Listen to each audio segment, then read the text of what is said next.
Election سے پہلے مسلمان کافی گھبرائے ہوئے تھے کہ اب کیا ہوگا. پھر الیکشن کے بعد بھی گھبراہٹ بڑھ گئی کہ اب کیا ہوگا. ارے کیا ہوگا؟ مدعی لاکھ برا چاہے تو کیا ہوتا ہے؟ مدعی لاکھ برا چاہے تو کیا ہوتا ہے؟ وہی ہوتا ہے جو منظور خدا ہوتا ہے. نور حق شمع الہی کو بجھا سکتا ہے کون؟ جس کا حامی ہو خدا اس کو مٹا سکتا ہے کون؟ فانوس بن کے جس کی حفاظت ہوا کرے، فانوس بن کے جس کی حفاظت ہوا کرے، وہ شمع کیا بجھے جسے روشن خدا کرے. توحید کو ایک دم مضبوط رکھیے، کوئی بھی آ جائے. مومن کبھی ہلتا ہی نہیں. پہاڑ ہل سکتے ہیں لیکن مومن ہل سکتا ہے؟ بالکل نہیں. منافق آزمائشوں کے بعد بکھر جاتا ہے اور مومن آزمائشوں کے بعد نکھر جاتا ہے. سمجھے؟ بکھرنا اور نکھرنا. آزمائش ہوئی، اللہ نے آزمایا، دیکھیے نکھار کیسے آ گیا.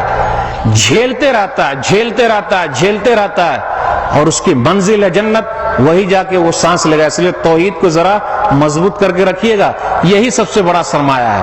یہ اگر ہے، دنیا کی دولت ہو کہ نہ ہو، دنیا کی دولت ہو کہ نہ ہو. اقبال کہتے ہیں حکومت کا تو کیا رونا، حکومت کا تو کیا رونا، یہ تو ایک عارضی شے تھی. حکومت کا تو کیا رونا، یہ تو ایک عارضی شے تھی. نہیں دنیا کے آئینے مسلم سے کوئی چارہ.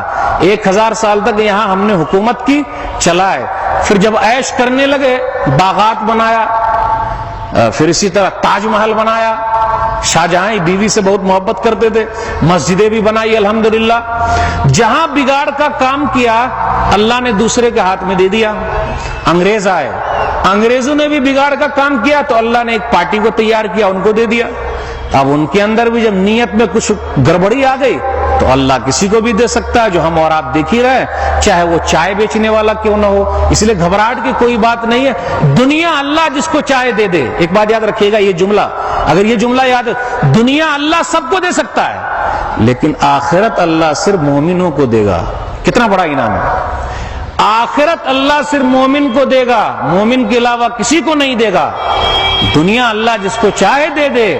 اور ہم تو کہتے ہیں کہ یہ تو ہمارے برے اعمال ہے اس لیے ہم سے دنیا چھین لیا، ورنہ دنیا بھی ہمارے ہی ساتھ تھی.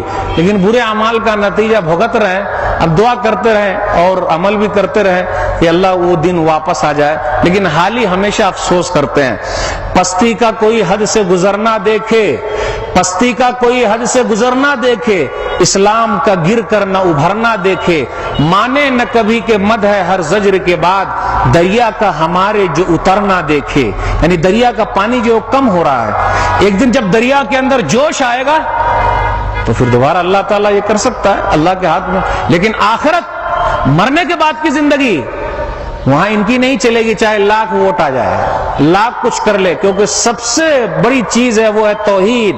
اس لیے میرے بھائیوں، سب سے بڑی دولت آپ کے پاس موجود ہے اور یہ سب سے بڑی خوبی ہے اسلام کی.